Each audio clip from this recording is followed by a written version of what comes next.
spoke to me about a place called the Adult Learning Center here in Long Beach.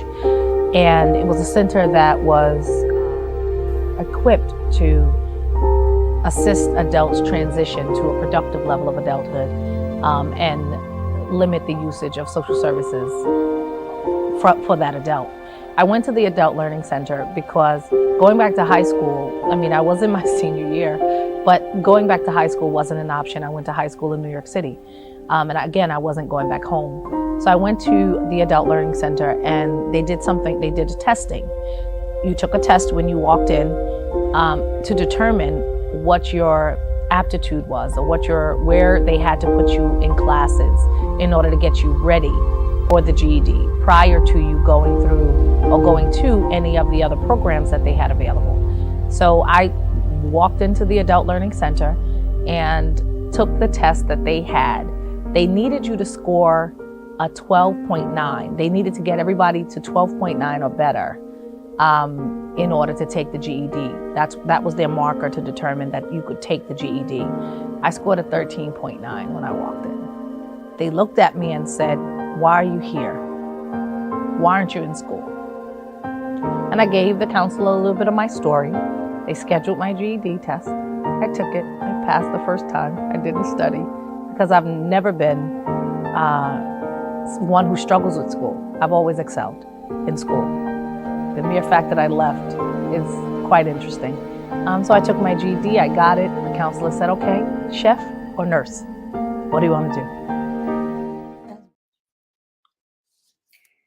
Good evening, everyone. Thank you for joining me tonight on Real Talk with Jean Price. I am so glad that you tuned in.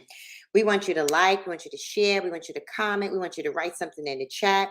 We want you to go and get everybody you could think of. Do you know that we are still celebrating Women's Month? And I'm so excited. Good evening, Joy. Thank you for coming out tonight to support. Joy was on our show on last week, and she was phenomenal. And we're working on getting a part 2 to the segment that we did last week by request. Good evening, Fantasia. I'm so glad that you're joining Real Talk tonight. Thank you for joining our studio audience. So excited about that. We're going to continue the segment in dealing with Women's Month, and we have some women that are lined up, and we just want to celebrate each other. I think one of the greatest things that we can do is to encourage, and I say this all the time, is to support, is to have that community where we can come together and reinforce what we call sisterhood, right? So that's what it's about. So tonight, we are continuing with our segment, Empowering the Inner Me. And I'm excited that my guest is going to be on the show tonight. She comes with her own journey. She comes with her own story. She comes filled with what has happened in her life, what has been great about her life. And she also came to give us some words of encouragement. Help me welcome to the show this evening, Dr. Akia Blandon to Real Talk. How are you? I am wondering you. I am great. Oh, it's so good to see you. I'm so glad. Thank you for being on Real Talk tonight. So much appreciated. You know, I'm so glad that we get an opportunity to share because I love the fact we can share. And we want to know your journey. We want to hear everything you have to say. But before we get started, Dr. Blandon, can you please share with my studio audience a little bit about yourself? Oh, well, good evening, and thank you for having me. I am Dr. Akia Blandon, but Kia, for those who know me well. I'm a doctor of nursing practice. I'm a nurse practitioner. I have been in the profession for about 30 years. Sometimes I say that number and I go, what? Is that even possible? I am a proud single mother, 5 adults. They range in age from 20 to 30. And they have lives that rival mine. I work as a nurse practitioner primarily. I'm also a college professor. I teach at a college in New York City where I young budgeting nurses into this amazing that has served me well. I am a faith-filled woman, and I'm a lesson-filled woman. That's kind of who I am. Well, Dr. Blandon, I have to tell you, that's a lot. And we're going to unpack everything that you said tonight, because I know for a fact just reading a little bit about your story and watching the clip that I was showed, I just you're just, and somebody wrote, Fantasia in fact wrote, you are such an inspiration. So we're going to get started tonight. Dr. Blanche has shared with us. I do have a question. How did you learn to balance your academic pursuits and with all the other responsibilities and obligations that you have? I think balance is sometimes a myth. Mm, I think we strive for this thing called balance, and I'm not sure we really ever achieve it. good. More what I did was kept the main thing the main thing. Okay. What I mean by that is when there was a task at hand, I Hmm. did it. Yeah. When there was something to be done, I addressed it. I Hmm. prioritized what needed and left to the side what needed to be left in the. I let go of the myths that we tell ourselves Yes. that everything fit in this nice little box, right? And I just gave space. Mm, So I'd love to say that I learned how to balance, right. but there are some days where things are unbalanced, and that's called life. Yes. Moments when things are unbalanced. If you can keep the priority, you've been successful. And for me, that probably represents balance. I have to tell you, Dr. Blandon, I've never heard it explained like that. And I thought that was profound, helping us to understand not the balance piece, but being okay with the unbalanced piece. Yeah. I think what you said tonight really made a lot of us as women feel that it's okay that we don't always measure up.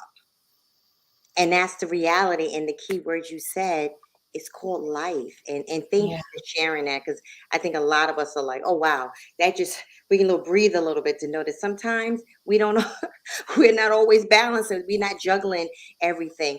You mentioned that you are a proud single mom, and a lot of times being single parents, it can take you through different journeys, right? I was a single mom. I was in my senior year of high school, got pregnant, and I had to drop out of school.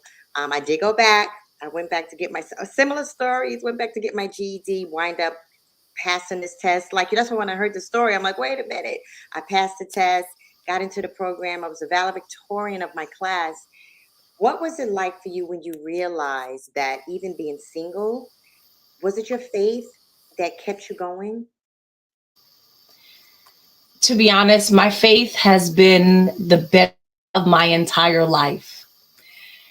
Um, Without God, I am nothing. Yes.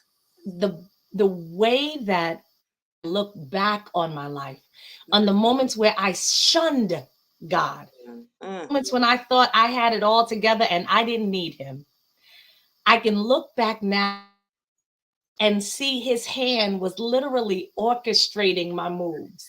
It mhm, would open and it would be the Lord's orchestration. mhm. And so I would, if I took any credit, there is nothing phenomenal, stupendous, amazing about without Him.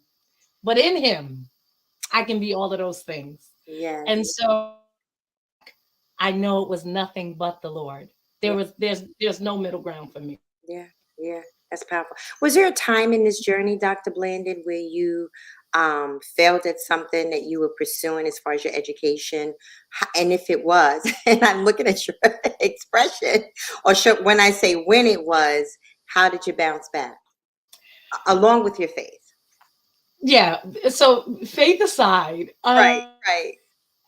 I have failed. I've failed more times probably than I care to. Um, but the thing about when I failed, right? The thing about when I didn't get the grade that I wanted, or when I didn't um, get the grade on the paper, Mhm. when I missed a key deadline, which we all have done, Yes. that's where that grace for yourself comes in. Mhm. Because every morning you wake up this side of heaven and you put on flesh. And so the world is so beating us up. Mhm. Mhm. Why do I have to join that party?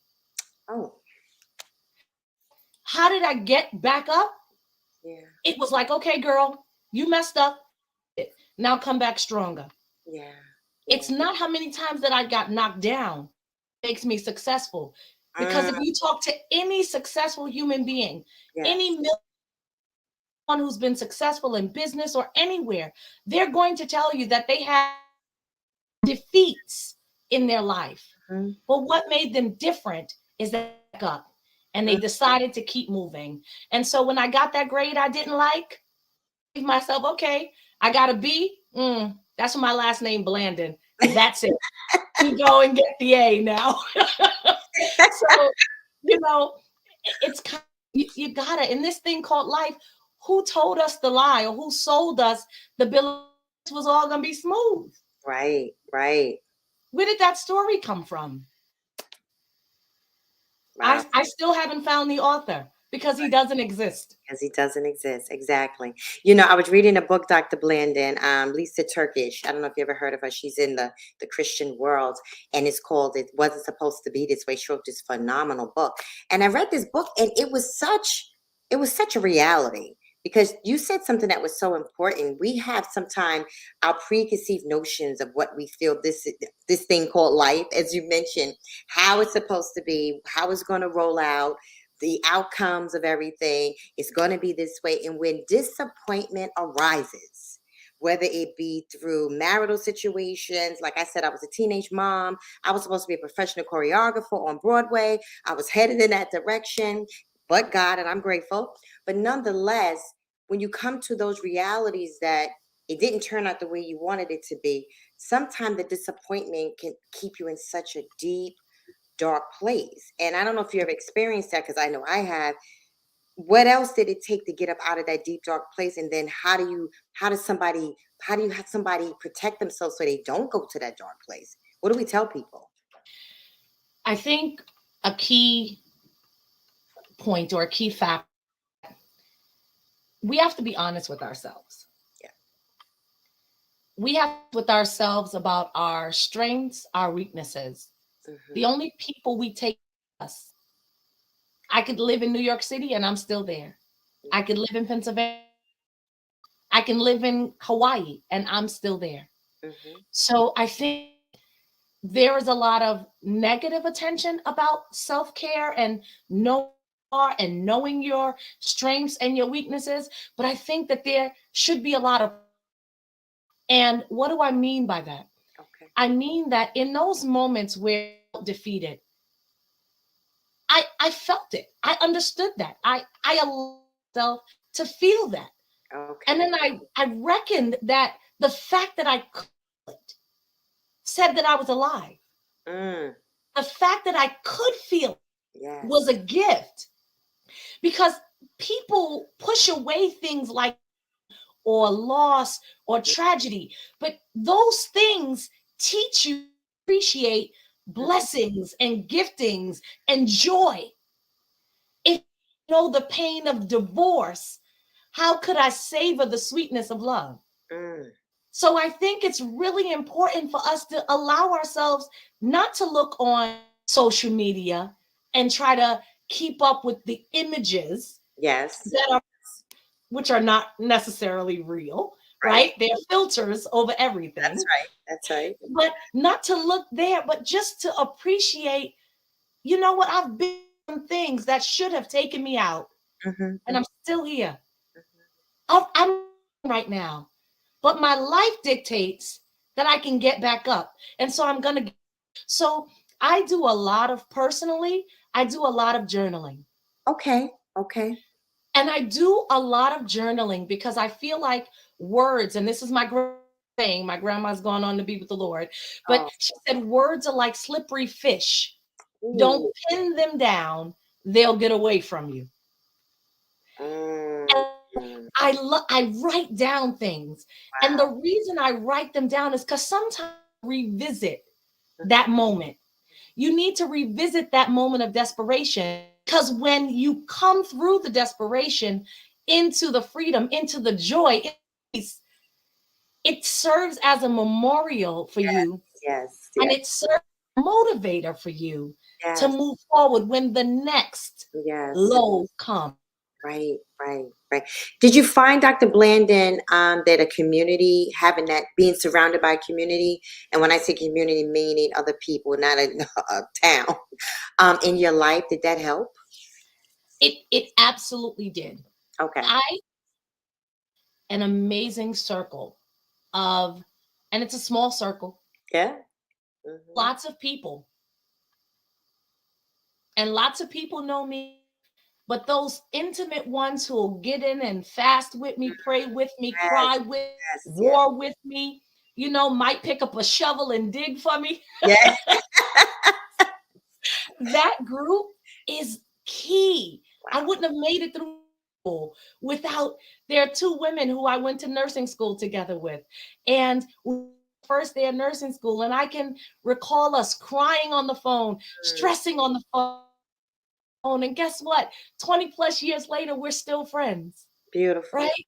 When it comes to my children, I have a younger sister. She literally picked up her into my home to be my babysitter.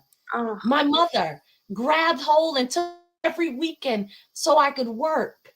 mm, There is no way. I have a friend who literally prays for me, literally lays before God for me, Jesus. Right. hears from God for me while I'm out here in the marketplace, Hmm.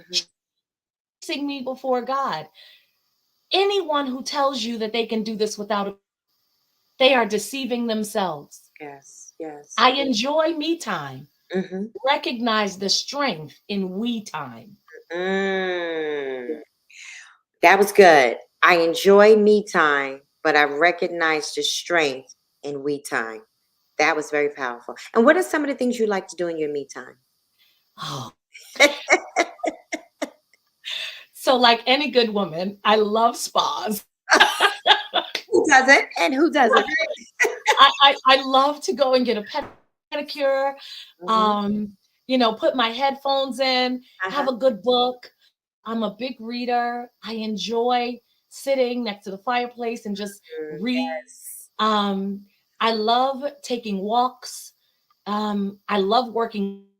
I had stopped for a little bit, Okay. but I'm back. I get up every morning, 5 o'clock workout, and I work out because I find that a strong body helps me have a strong mind. Hmm. And then the other thing, I believe in quiet time. Yes. And for someone who may not know what I believe that we need to start our day Yes. in a quiet moment with the Lord, Yes. Amen. in a quiet moment, in a quiet moment with His voice, with Mm, His prayer. And I do that every morning. And the reason I do that, if I go out without it, without having spent that time, mhm, mhm. my day, my attitude isn't quite right. Right. My Right. thinking. So Yeah. it's important for me to do my alone time. And I love music. If you heard me singing all over the house, you would die laughing. I love to sing and dance and just kind of be Right. free when I'm by myself. Right. Dr. Bland, could you have imagined, right? Because we the Bible tells us, as we know, that all things work together for good to them that are called according to his purpose, right? But match that with your journey. Could you have imagined that the all things working together for good, which is part of your journey, would really work together for your good? You have shared one of my favorite scriptures. And we know that all things work together for good That's right. to them Them. of God, to Yeah. them who are the called Yes. according to His purpose, not Hmm. my purpose, Right. His purpose. His purpose. I know I'm called. Ah, I thought that I would be able to say that sexual abuse worked for my good. oh, come on. I never thought that I would be that physical abuse worked for my good. I never that being depressed and suicidal would Mm, work for my. mm, But today, I can tell you that I have rested to God from the brink mm. of death because I didn't tell them what I learned in the book. Mhm, mhm. I told them walk through and how I lived through it and how I grew through it. Yes, yes. So Mm. I wouldn't have imagined it going through the pain. Right, right. Now that I'm out of the pain, Mm-hmm. I know that even the ugly has worked together for my good. And I am a better woman, a better person, a better daughter, a Mm. better friend, a better mother, a better believer, simply because all have worked together for For you. my good. Okay. Now, all I can say, whoever's watching tonight, I can feel the power of God where I am sitting right now because I just wanted to stop the show and say, you know what? Let's just start worshiping. I really mean that. You said no, because even while you were talking, I literally can feel the presence of God because that was just so powerful. Somebody to hear you tonight, somebody that's listening to us, they're writing in the chat. I mean, that was so powerful, Dr. Glenn, because somebody needs to know that they're in a situation as you and I are talking right now, but they needed to know and be reminded that God can send somebody as an example of how he works. Not the tangible things, but the things that God does to change your life. On that note, I'm going to take a commercial break. I'm coming right back with Dr. Akia Blandon. You don't want to miss it. And I want you to write something in the chat how much you appreciate tonight's show. We'll be right back. Someone spoke to me about a place called the Adult Learning Center here in Long Beach. And it was a center that was equipped to assist adults transition to a productive level of adulthood and limit the usage of social services for that adult. I went to the Adult Learning Center because going back to high school, I mean, I was in my senior year, but going back to high school wasn't an option. I went to high school in New York City. And again, I wasn't going back home. So I went to the Adult Learning Center and they did a testing. You took a test when you walked in to determine what your aptitude was or where they had to put you in classes in order to get you ready for the GED prior to you going through or going to any of the other programs that they had available. So I walked into the Adult Learning Center and took the test that they had. They needed you to score a 12.9. They needed to get everybody to 12.9 or better in order to take the GED. That was their marker to determine that you could take the GED. I scored a 13.9 when I walked in. They looked at me and said, "Why are you here? Why aren't you in school?" And I gave the counselor a little bit of my story. They scheduled my GED test. I took it. I passed the first time. I didn't study because I've never been one who struggles with school. I've always excelled in school. The mere fact that I left is quite interesting.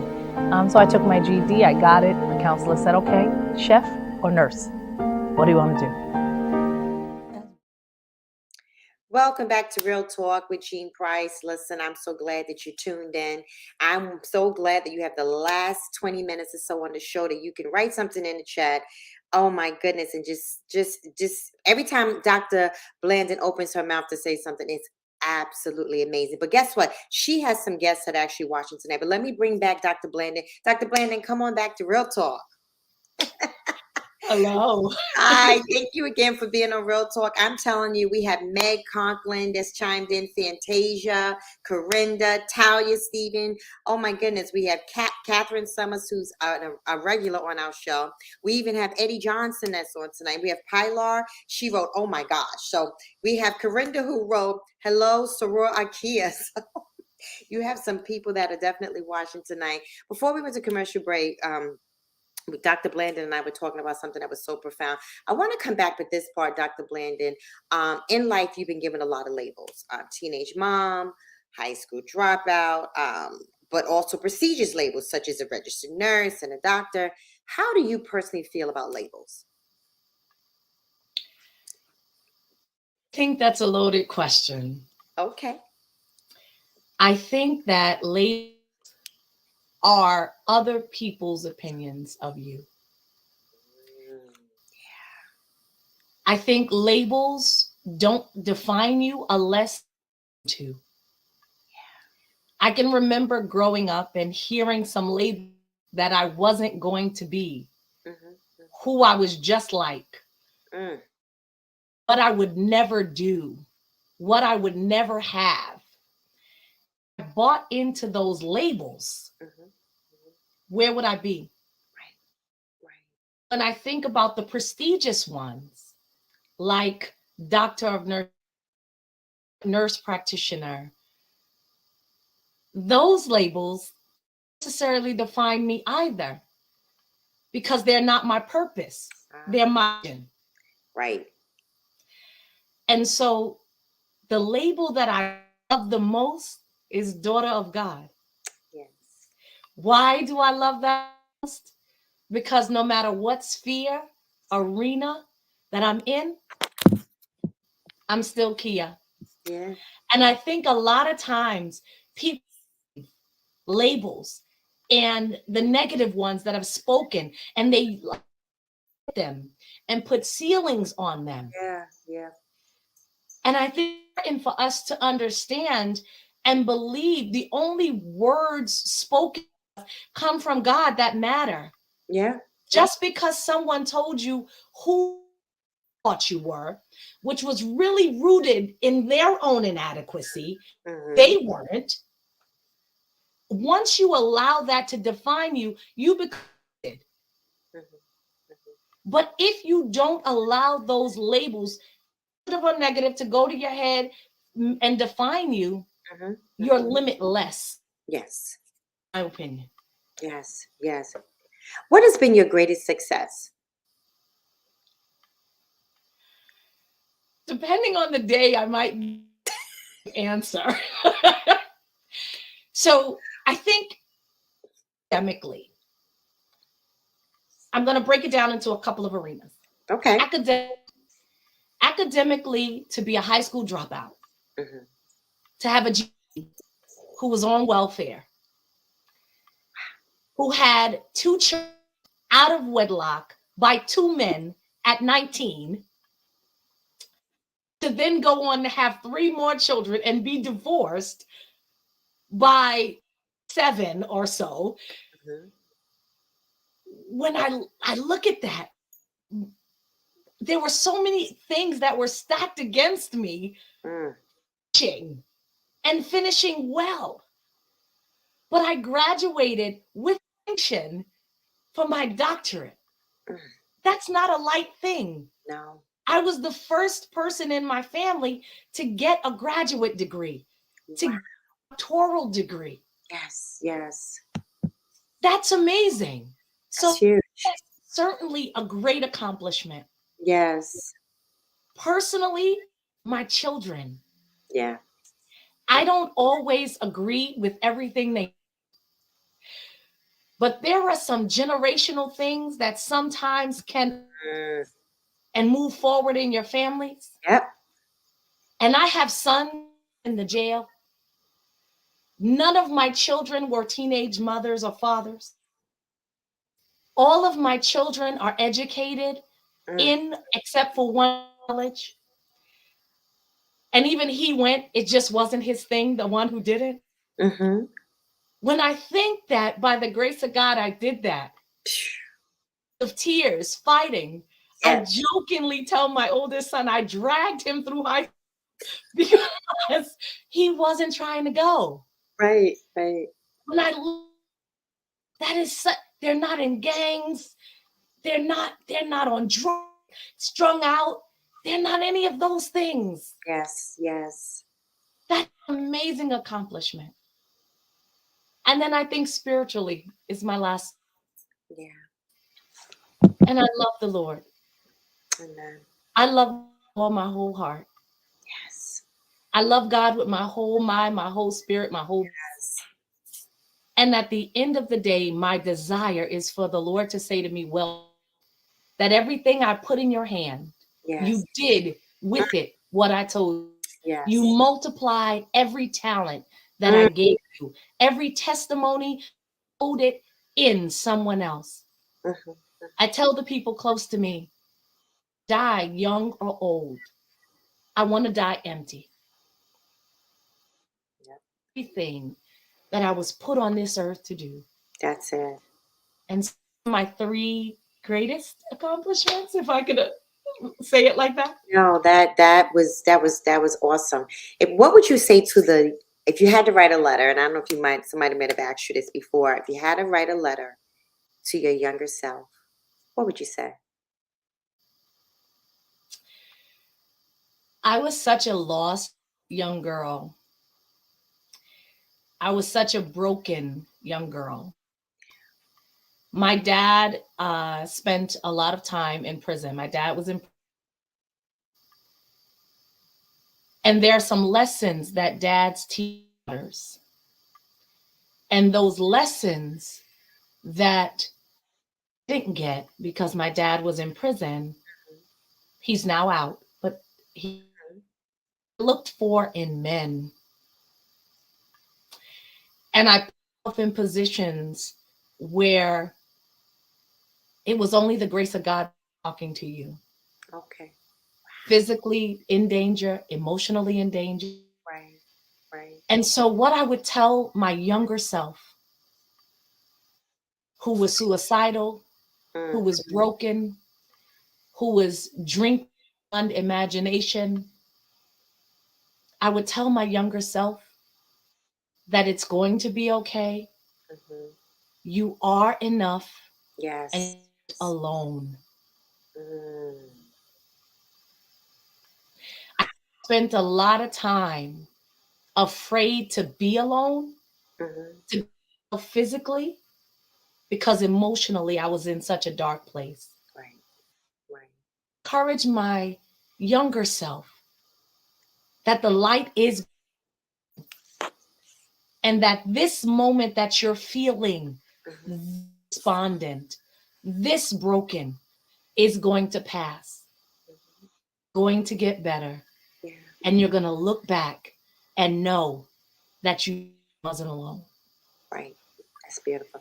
As you were talking throughout the segment tonight, Dr. Blandon, um, what I hear is perseverance. You are definitely a woman that has persevered. Your character traits, do you see them in your children? I do. I see, because children are, they have their own ideas, their own Yeah. thoughts. But I can look at each one of my children and pick something out. Okay. Mm, I remember one time my second son had a girlfriend. He was in high school at the time, mm, and his girlfriend was lamenting and crying for A, B, C, D, E, F, G. The world, high school, the world is ending. And I heard him say, "Listen, if you don't change it, don't sit here and wallow in it. Just get up and do something." That's what my mother says. Wow. I recall, I recall going, "Oh man, you really rubbed off on me." Right? So that perseverance that you speak to, that's one of my words. Resilience is another one of my Yes. favorite words. Yes. Perseverance says, I got the scars, I got lives, I took the hits, and I Mhm, kept on moving. mhm. Right? I stumbled, I scraped my knee, I bumped my head, but I kept on moving. Mm, I love perseverance. mm, mm, mm. Oh, wow. Now, do you find in this season of your life, Dr. Blandon, that you're a mentor? I am. Um, I I can am. see that. I can see that. Yeah. I In can. fact, my mentees are on. um, I am. I'm a mentor. I work with a group of ladies, of young girls, Okay. where I for hope. Um, I personally, through my organization, pay for their psychological services. I Mm, think I have a choice but to be a mentor, right. because what I've experienced, me, it's not only mine. Yeah. And I think all too often, I'm gonna step on some toes a little bit. All too often, and I the Black and brown community. I need to reach back and bring somebody to where I am. That's right. If the Lord allowed for the door to be open for me, then I have a responsibility to more walk through it.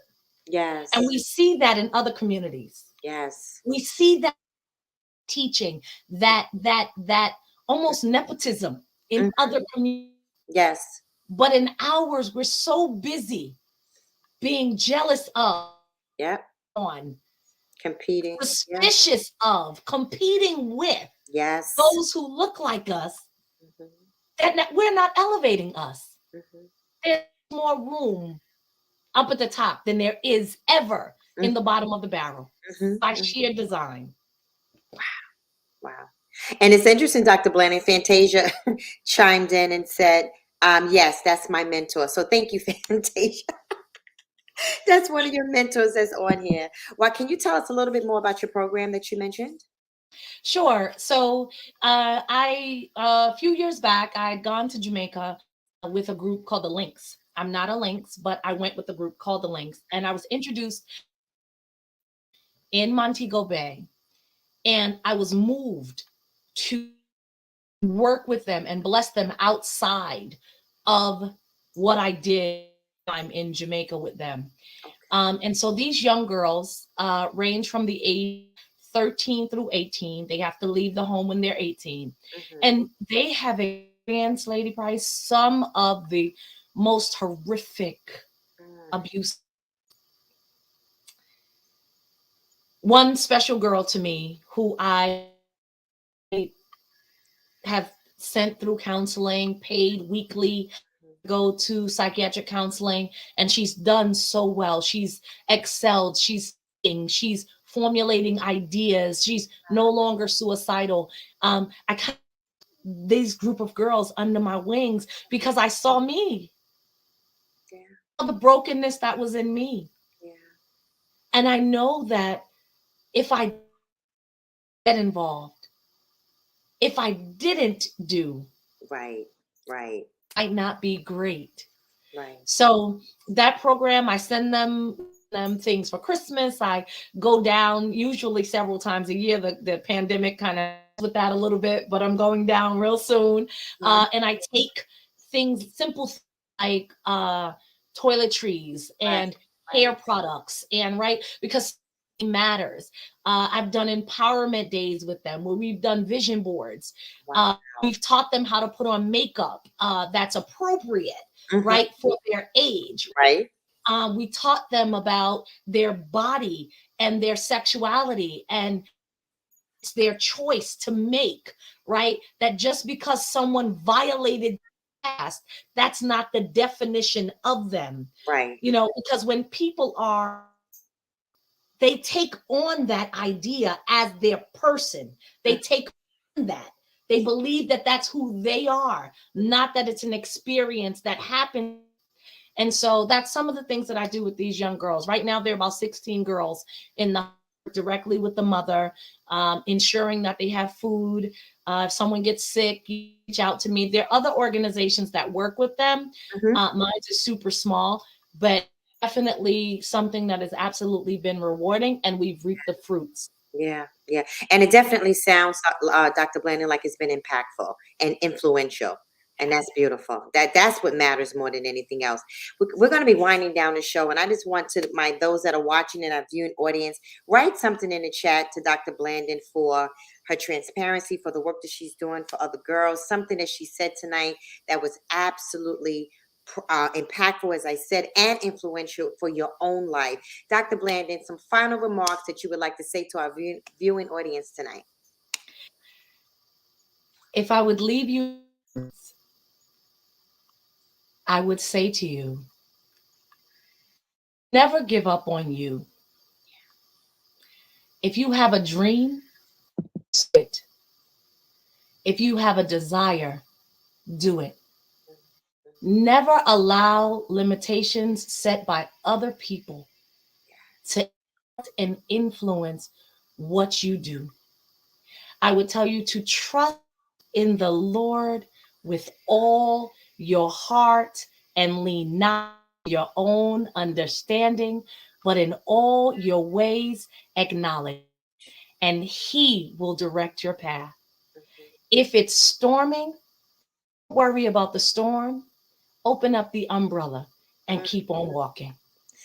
Life, you're going to have some challenges, but those challenges, if you allow them to, will only make you stronger. Well, to my viewing audience, Dr. Blandon, you have been such inspiration. I totally agree with what one of someone said tonight. Just amazing. Just it to me. I have to tell you, the sound that I hear is past your story. It's bigger than that. It's definitely something that'll change the world as far as the kingdom is concerned with girls and women and just being impactful. And I like that. I like the fact that God can pull us out or pull you out in this case and then say to you, go back and help someone else. It sounds like the woman at the well. And she said, come and see a man that told me all that she ever did because she was thirsty. And at the season of your life when you were thirsty, God definitely gave you some water. Let it keep going. Let it shine in your life. For the girls that have chimed in, it's apparent the work that you're doing. They're just writing in the chat, and Fantasia, Pilar, Clondon, just so many people. Thank you for taking the challenge for women like us, that we need to just know there are other women out there that are really doing something. Let me read something to you, Dr. Blandon, from Meg. Dr. B, I'm so glad I was home to catch this. I hope you do more in the future. Love hearing about your perseverance. As someone who went through some similar events, I love hearing your words of wisdom. It helps me to grow and teaches me something new. So not only did you teach me Med Surge 1 and 2, but life lessons. See, that's priceless. You can't even, wow, I felt that one too. You can't even put words on it. And I want to read the last one from Fantasia. And she said, all I can say, she is a blessing in doing God's work. I'm glad she has come into my life and everyone know her feel the same. Oh my goodness. I got to read one more, Dr. Blandon from Clondon. She said she was our shoulder to cry on a few times. It's personal for us. Well, ladies, I'm telling you, God gave you the right one. And this is the fruit of it. This is the fruit of what God does and how God changes your life. So again, thank you, Dr. Blandon. Thank you for being on Real Talk. To my viewing audience, come back next week. We'll still continue to celebrate Women's Month. We'll see you then. Thank you so much. Good night. Someone spoke to me about a place called the Adult Learning Center here in Long Beach. And it was a center that was equipped to assist adults transition to a productive level of adulthood and limit the usage of social services for that adult. I went to the Adult Learning Center because going back to high school, I mean, I was in my senior year, but going back to high school wasn't an option. I went to high school in New York City. And again, I wasn't going back home. So I went to the Adult Learning Center and they did a testing. You took a test when you walked in to determine what your aptitude was or where they had to put you in classes in order to get you ready for the GED prior to you going through or going to any of the other programs that they had available. So I walked into the Adult Learning Center and took the test that they had. They needed you to score a 12.9. They needed to get everybody to 12.9 or better in order to take the GED. That was their marker to determine that you could take the GED. I scored a 13.9 when I walked in. They looked at me and said, "Why are you here? Why aren't you in school?" And I gave the counselor a little bit of my story.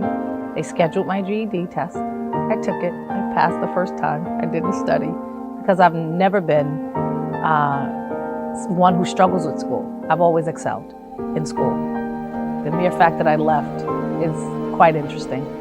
So I took my GED, I got it. The counselor said, "Okay, chef or nurse? What do you want to do?"